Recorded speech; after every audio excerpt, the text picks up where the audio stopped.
It is now time for Therapy Thursdays, and joining us now is our marriage and family therapist, James Guay. We're talking about living with somebody who lives a very different life from you. James, thanks for being here. How are you doing? Oh, thanks. How are you both? We're good. We're living our lives. You know, listen, I've been with my husband now for 10 years. We've only been married since June, though, and there are still some things that he does that drive me crazy, as I'm sure there are things that I do that drive him crazy. I can't think of any of them off the top of my mind because I'm a perfect human being, but here we are. So, one of the things that makes me go bonkers is that no matter what room he enters, he's opening cupboards, he's using the restroom and leaving the toilet seat up, he opens drawers and just leaves it all open. I ask him repeatedly to please start closing things. He never does it. He's a perfect partner in so many ways, but this one thing drives me crazy. Am I making a mountain out of a molehill? Well, there are these irritants, and I don't want to minimize them. They can be really, really frustrating.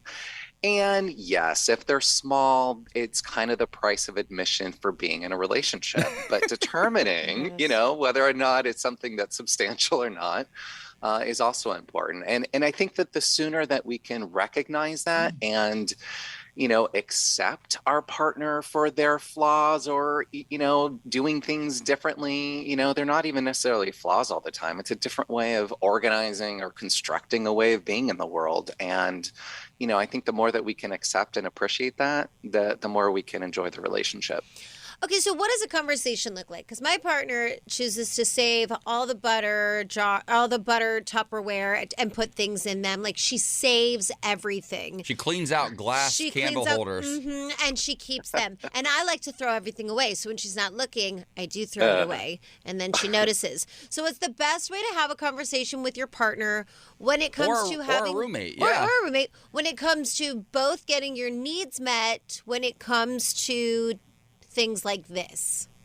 Yeah, well, I mean, first and foremost is not labeling their behavior as being like hoarders or messy or lazy or these kinds of things that just put someone else on the defensive, right? It's saying, hey, when you put things in this kind of way, when you leave these cupboards open, this is what comes up in me. I feel frustrated. I like to have our home in a different way. Is there any way that we can create a better compromise? And sometimes it's just not on their radar, and it may never be in quite the same way that it is for us. And so there's got to be some level of give and take as it relates to these kinds of things, that none of us get what we want 100% of the time, but hopefully we're getting what we need and want a good portion of the time, and so is our partner. Okay, so I want to dive into a comment you just made about it not being on their radar. This is for anybody you live with, family, friends, roommates, partners, whatever.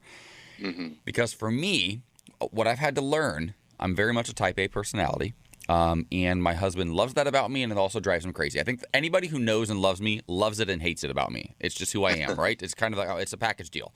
And I sometimes, oftentimes, all the time, feel like, how on earth is this not on your radar? Like, how on earth have you never thought, how did this refrigerator get cleaned? How did the kitchen get cleaned? How did the laundry get done? How did these things happen? Because I feel like he was raised as an only child, and that feels really like, and I was part of like a commune of children. Like, there's so many of us. And so it's hard for me to understand sometimes, like, how are you missing this stuff? But you're saying, maybe it's true. Maybe he actually isn't prioritizing these things and not really paying attention. And am I just supposed to deal with that? Yeah, I think a lot of what ails us is the meaning and the interpretation that we place on someone else's behavior, right? Stop. Okay, stop. That just blew my mind. That's good. It's like self-torture. For us, it would mean something different than it does for them, right? And so we can easily, construct this, in our imagination that they're doing it on purpose or because they don't care or they're taking us for granted or whatever the interpretation is. And that's the pain point. The more that we can recognize that isn't necessarily the case for someone else, and it may be something completely different, and they may or may not be able to change some of their behavior. We get to assert our needs and ask for it, but at the end of the day, it has to be a compromise. I'm losing my mind. I feel like just based off my own experience with Lisa and we sat down and I told her that it gives me anxiety. She told me what gives her anxiety. One thing that she said that's important to her is that I say anything I say, though, in a positive way, and also to just make a list. So those are like her communication ways. If I make a list of like what I need to get done. My husband loves lists too. It makes her so happy. And I will say it's made a drastic change in our relationship. Both of our needs are getting met. So nice. I appreciate what you're saying about, because I took it very personal when she would do things that I didn't like, and so did she, and really it had nothing to do with you that. Create a whole narrative in your head, and you're like, well, gosh, they must be doing this for a reason, and then you start to spiral. Totally.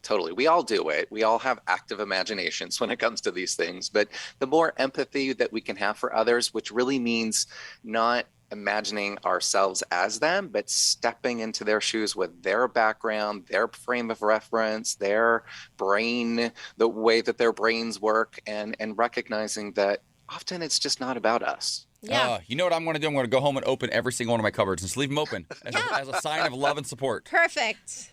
Right.